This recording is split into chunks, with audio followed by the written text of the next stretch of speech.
এখানে লিখবো n plus L. আচ্ছা, 1 এসে n এর ভ্যালু কত? 1। আর s এর ভ্যালু l এর রেসপেক্টে, s টা হচ্ছে l, তার l এর ভ্যালু 0, তার মানে এখানে 1। দেখো এখানে যে 2, s হচ্ছে 0, এখানে হচ্ছে 2, এখানে হচ্ছে 2, p এর ভ্যালু হচ্ছে 1, হলো 3।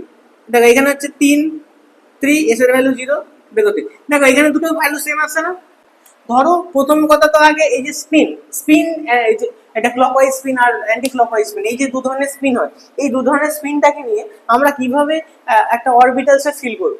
তো পলিজ এক্সক্লুশন প্রিন্সিপাল বললো যে আগে কি হবে, প্রত্যেকটা যে অরবিটালস আছে প্রথমে একটা একটা একটা একটা করে ফিল হয়ে যাবে, তারপর নেক্সট আর একটা একটা একটা করে ফিল হবে, ঠিক আছে?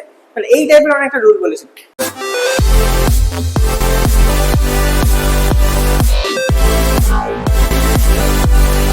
আমরা বলছিলাম স্ট্রাকচার অফ অ্যাটম ক্লাস 12-এ, মোটামুটি 11-তে, সরি, মোটামুটি তোমাদের চ্যাপ্টারটা শেষের পথে, এটাই আমাদের লাস্ট ভিডিও হতে চলেছে এই চ্যাপ্টারে। মোটামুটি আমরা কোয়ান্টাম নাম্বার যত কিছু ছিল, ইলেকট্রন অরবিট সব কমপ্লিট করে ফেলেছি। আজকে যেটা আমরা করব, তিনটে টপিক তোমাদের আজকে পড়ানো হবে। সেটা হচ্ছে, প্রথম হচ্ছে আফবাউ প্রিন্সিপাল,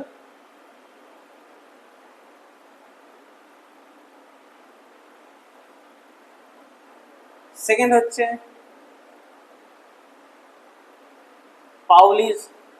পাউলিজ এক্সক্লুশন প্রিন্সিপাল, আর 3 নম্বর হচ্ছে ওহমস রুল। ঠিক আছে, এই তিনটে জিনিস পড়ানো। আচ্ছা, যদি আমি বলি আফবাউ প্রিন্সিপাল, তো আচ্ছা তোমার প্রথম কথা বলে দিই, আফবাউ প্রিন্সিপালটা, আফবাউ এই জিনিসটা কারণ নাম নয়, it is a German word, যার মানে হচ্ছে ম্যাক্সিমাম স্ট্রেংথ, এরকম টাইপের কিছু। ঠিক আছে, তো আফবাউ প্রিন্সিপাল বলছে এটাই, এই যে আমরা যখন ইলেকট্রনিক কনফিগারেশন করছিলাম, করতে করতে দেখছিলাম যে 1s, 2s, 2p, 3s, 3p, 3d, 4s, এই ভুলে গেল। 4s টা আমাদের আগে আসছিল, 3d টা পরে আসছিল না? মানে 3p এর পর 4s আসছিল, তারপর না 3d আসছিল। ঠিক আছে, তারপর 4s এর পর আবার 4p, তারপর কিন্তু 4p, তারপর তোমাদের 5s, 5d, 5p, এদের মধ্যে সমস্যা। মানে এই যে সমস্যাগুলো হচ্ছিল, মানে কে আগে আসবে কে পরে আসবে। ঠিক আছে, তো আমরা কি করেছিলাম, আমরা করেছিলাম 1s, 2s, 2p, 3s, 3p, 3d, 4s, 4p, 4d, 4fd, এরকম এরকম করে দিয়েছিলাম, যে এরকম এরকম করে, মানে প্রথমে 1s, তারপর 2s, তারপর 2p, তারপর 3s, তারপর দেখো 3p, তারপর 4s, তারপর 3d, তারপর 4p, তারপর এখানে 5s চলে আসছে, 4p, তারপর 5s আসছে, 4d আসছে না। এই যে জিনিসগুলো কেন হচ্ছে, তো এই জিনিসটাকে তো আমরা এইভাবে শর্টকাটে আমরা করে তো নিয়েছিলাম, কিন্তু অ্যাকচুয়াল প্রিন্সিপালটা ছিল কি? তো অ্যাকচুয়াল যে প্রিন্সিপালটা ছিল, চলো সেটার সাথে ইন্ট্রোডিউস করাই। সেটার নাম হচ্ছে আমাদের Aufbau principal.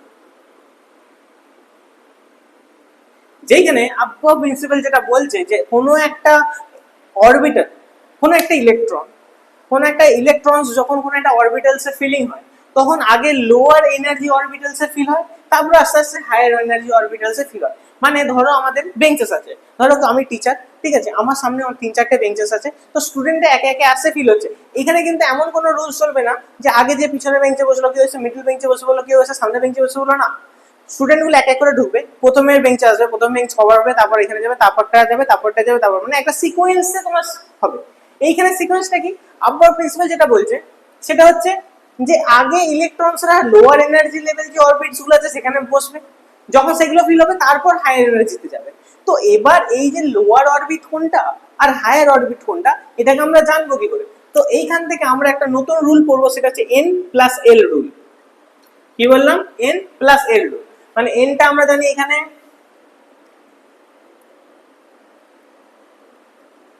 Principal quantum number,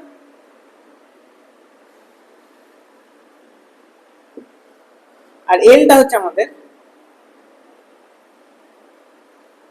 azimuthal quantum number. এবার ব্যাপারটা হচ্ছে n+l এর ভ্যালু যার বেশি হবে সে হায়ার এনার্জি, যার ভ্যালু কম হবে সে লোয়ার এনার্জি। আর যদি দুটোর সেম হয়, যার n এর ভ্যালু বেশি হবে সে হায়ার এনার্জি। আমি তোমাকে আস্তে আস্তে বোঝাই, চলো করি। 1s 2s 2p 3s 3p 3d 4s 4p 4d 5s এখানে লিখবো n প্লাস l। আচ্ছা 1s এ n এর ভ্যালু কত 1 আর s এর ভ্যালু l এর রেসপেক্টে s টা হচ্ছে l তার l এর ভ্যালু 0 তার মানে এখানে 1। দেখো এখানে যে 2 s হচ্ছে 0 এখানে হচ্ছে 2 এখানে হচ্ছে 2 p এর ভ্যালু হচ্ছে 1 হয়ে গেল 3। দেখো এখানে হচ্ছে 3 3 s এর ভ্যালু 0 দেখো 3। দেখো এখানে দুটো ভ্যালু সেম আসছে না, বাট এইখানে এই ভ্যালুটা বেশি তাই জন্য এটা হায়ার এনার্জি অরবিটাল, তো এটার পরেই এটা আসবে, নো প্রবলেম। দেখো তারপর 3d মানে 3 প্লাস 1 ইকুয়াল টু 4। তারপর দেখো 3d তে 3 আছে, d হচ্ছে তোমার 2 তার মানে 5। দেখো 4s তাহলে 4 প্লাস 0 দেখো 4 আহা হা এই দেখো এখানে দেখো দেখো 5 এর পর 4 তার মানে 4টা আগে আসবে 5টা পরে আসবে, মানে আগে 4s অরবিটালটা ফিল হবে তারপর 3d অরবিটালটা ফিল হবে। তো এটাই তো হচ্ছিল যে আগে 4s অরবিটালটা আসছিল তারপর 3d টা আসছিল। তো দেখো এখানে কিন্তু যদি n plus rule S A যাও n প্লাস l রুলে যাও দেখো 4s এর ভ্যালুটা কিন্তু 4 আসছে, 3d এর ভ্যালুটা কিন্তু 5 আসছে। তো এখান থেকে আমরা বলতে পারি যে 3d টা আমাদের পরে ফিল হবে, এটা আমাদের হায়ার এনার্জি অরবিটাল আর এটা আমাদের লোয়ার এনার্জি অরবিটাল। সিমিলারলি দেখো 4p তাহলে 4 প্লাস 1 ইকুয়াল টু 5। দেখো এইটাও 5 আর এটাও 5 কিন্তু এর প্রিন্সিপাল কোয়ান্টাম নাম্বারের ভ্যালু 3, এটা কোয়ান্টাম মানে এটা 3 আর এটা 4 তাই জন্য এটা আমাদের হায়ার এনার্জি অরবিটাল এইটা থেকে। তার মানে 4s আসবে তারপর 3d আসবে তারপর 4p আসবে, প্রথমে 4s তারপর 3d এরপর 4p 4d দেখো তাহলে 4 প্লাস 2 হয়ে গেল 6 5s দেখো 5 প্লাস 0 ইকুয়াল টু 5। দেখো এটা 5 এটা 6 তার মানে আগে এইটা ফিল হবে তারপর এটা ফিল হবে কারণ এটা লোয়ার এনার্জি অরবিটাল এটা হায়ার এনার্জি অরবিটাল। তো তুমি 6 তারপর 5s এর পর যদি 5d করো 6s করো তারপর আচ্ছা 5 4f তো বললাম না 4f বাকি রয়ে গেছে তারপর 5p 5d 5s 6s এই যে যদি করো দেখো 4f মানে 4 plus f f value 3 7 5p 5 plus 1 equal to 6 5d 5 plus 2 equal to 7। দেখো তাহলে এইটার পর এইটা আসবে। এবার দেখো 5d আর 4f এর ভ্যালু সেম বাট এইটার ভ্যালু বেশি তার মানে এইটা আগে এইটা আসবে তারপর এটা আসবে। 5f 5 প্লাস 3 তার মানে হয়ে গেল 8। এখানে দেখো 6 প্লাস 0 ইকুয়াল টু 7 তার মানে আগে এইটা আসবে তারপর এটা আসবে, এটার ভ্যালু কম এটার ভ্যালু বেশি। এইভাবে কিন্তু তোমরা হায়ার এনার্জি লোয়ার এনার্জি কিন্তু নিজেরা ডিসাইড করে নিতে পারবে। তাহলে আমাদের আবহাওয়া প্রিন্সিপালটা কি বলছে যে আমাদের ইলেকট্রনিক অরবিটের সিকোয়েন্স কি হবে। তাহলে আমাদের মোটামুটি এখন যা বুঝতে পারলাম সিকোয়েন্সটা এইটা হচ্ছে তোমাদের শর্টকাট এটা হচ্ছে লং কাট। মানে তোমাদেরকে বাই চান্স যদি জিজ্ঞাসা করো ধরো তোমাকে এক্সামটা দিলাম বললো যে 4s আর 3d এই দুজন এনার্জি লেভেলে কম্পেয়ার করো তাহলে তুমি কি করবে 4 n প্লাস l রুল। তাহলে এখানে n এর ভ্যালু 4 এখানে 0 তার মানে এখানে 4 এখানে 3 এখানে d এর ভ্যালু হয়ে গেল তোমাদের 3 তার মানে এখানে হলো 6। দেখো এর ভ্যালু বেশি এর ভ্যালু কম মানে এটা এর আগে আসবে, মানে হ্যাঁ এইটার পর এটা আসবে। ধরো তোমাকে বললো 4s আর আচ্ছা 4s 3d ছিল না, সরি 4p 3d আচ্ছা d এর ভ্যালু তো 2 সরি d এর ভ্যালু তো 2 তাই বলি 5 আগে আসবে। ধরো তোমাকে বললো যে 2p আর 3s এর কম্পেয়ার করতে কে আগে, তাহলে এখন 2s হচ্ছে 2 plus 0 equal to 2 sorry 2p p তাহলে 1 3 আর দেখো 3s তার মানে 2 plus 1 sorry 3 plus 0 equal to 3 দেখো দুজনেরই 3 কিন্তু ব্যাপারটা হচ্ছে 3s এর 3 প্রিন্সিপাল কোয়ান্টাম নাম্বারের ভ্যালু বেশি তাই জন্য এইটা হায়ার এনার্জি অরবিটাল। বারবার বলে দিচ্ছি n প্লাস l রুলে যার ভ্যালু বেশি হবে সেটা হায়ার এনার্জি অরবিটাল। যদি বাই চান্স দেখতে পারো যে দুটো এনার্জি অরবিটাল ভ্যালু সেম চলে আসছে তখন যেটা প্রিন্সিপাল কোয়ান্টাম নাম্বারের ভ্যালু বেশি হবে সেটা আমাদের হায়ার হবে। ঠিক আছে এটাই হচ্ছে আমাদের রুলস। ঠিক আছে চলো তাহলে আমাদের আবহাওয়া প্রিন্সিপাল ডান। নেক্সট হচ্ছে পলিস এক্সক্লুশন প্রিন্সিপাল। এইটা আর হোমস রুল কিন্তু মোটামুটি মিক্সার একটু আলাদা আলাদা।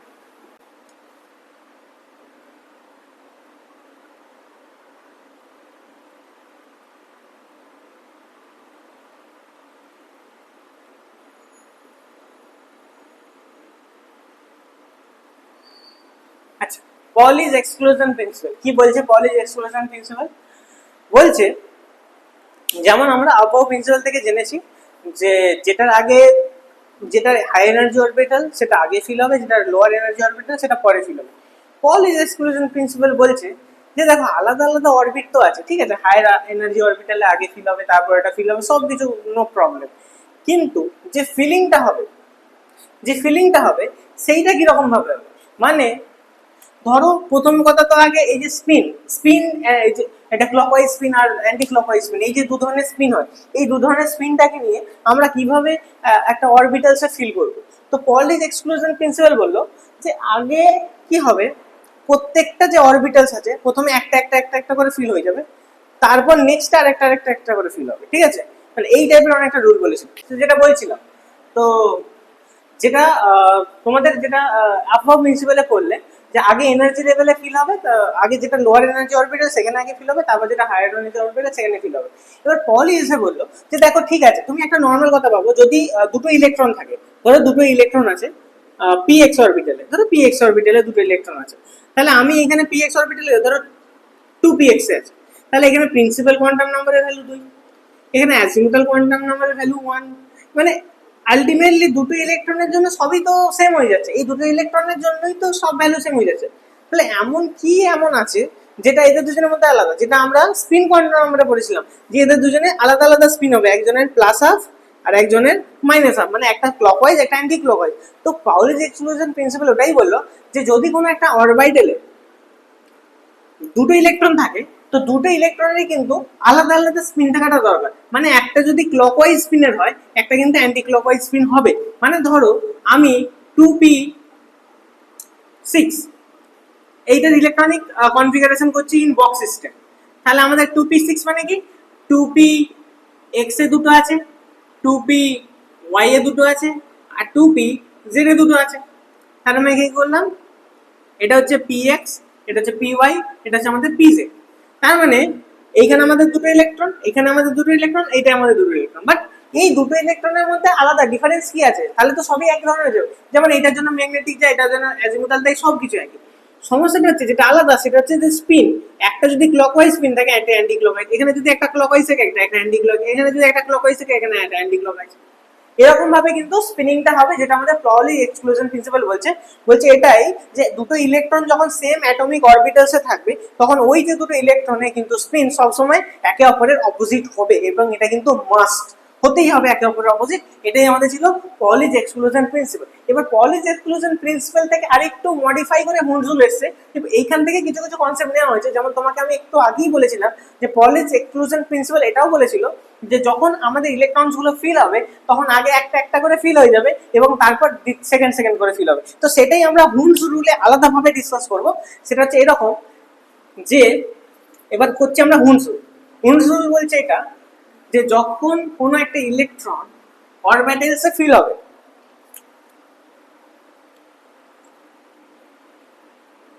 হুন্ডস রুল মানে ধরো এটা একটা ইলেকট্রনিক অরবিট, এখানে ধরো আমাকে 6টা ইলেকট্রন রাখতে হবে, তো প্রথম যে ইলেকট্রনটা আসবে সেটা এখানে ঢুকবে এবং সেটা এরকম আসবে, সেকেন্ড ইলেকট্রনটা এরকম আছে। হ্যাঁ, এইখানে আরেকটা জিনিস, প্রথমে ইলেকট্রনগুলো প্রথমে একটা একটা করে প্রত্যেকটা অরবিটালসে আসবে, এটা ধরো px, এটা ধরো py, এটা ধরো pz।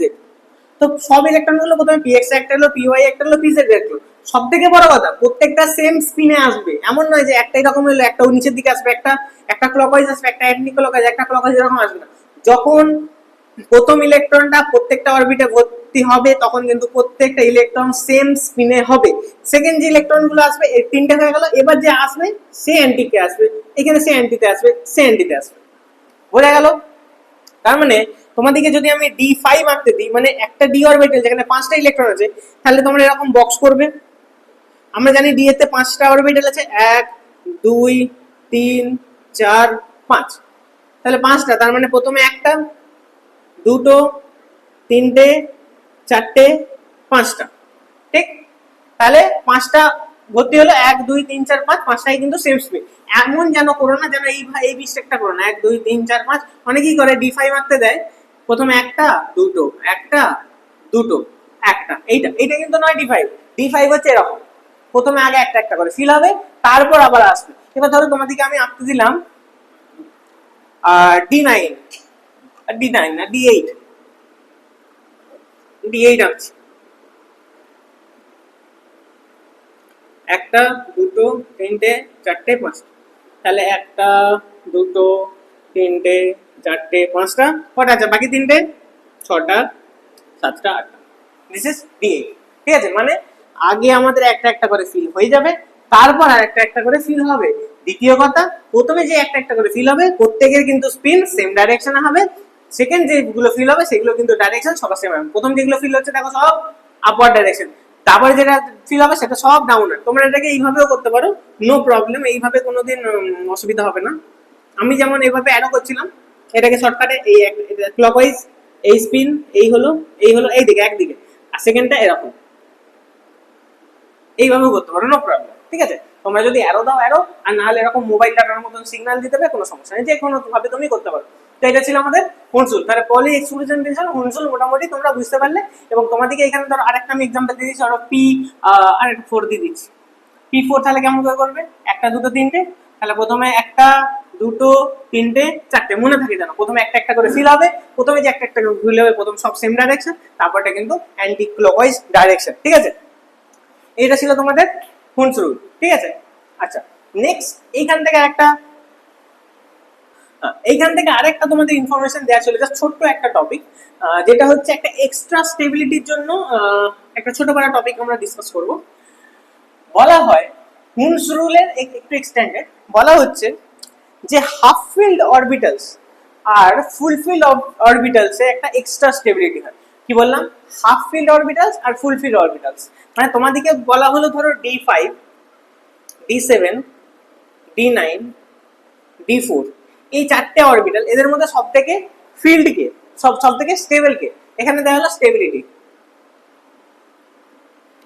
তো তোমাকে আমি বলেছি হাফ ফিল্ড আর না হলে ফুল ফিল্ড, এই দুজনে একটা স্টেবিলিটি হয়। তাহলে D5 আঁকি,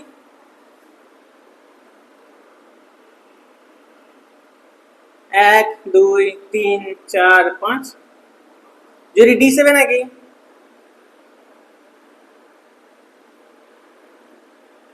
1 2 3 4 5 6 7।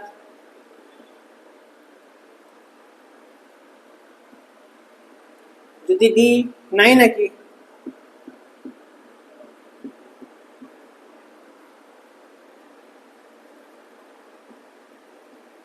আর যদি D4 আঁকি,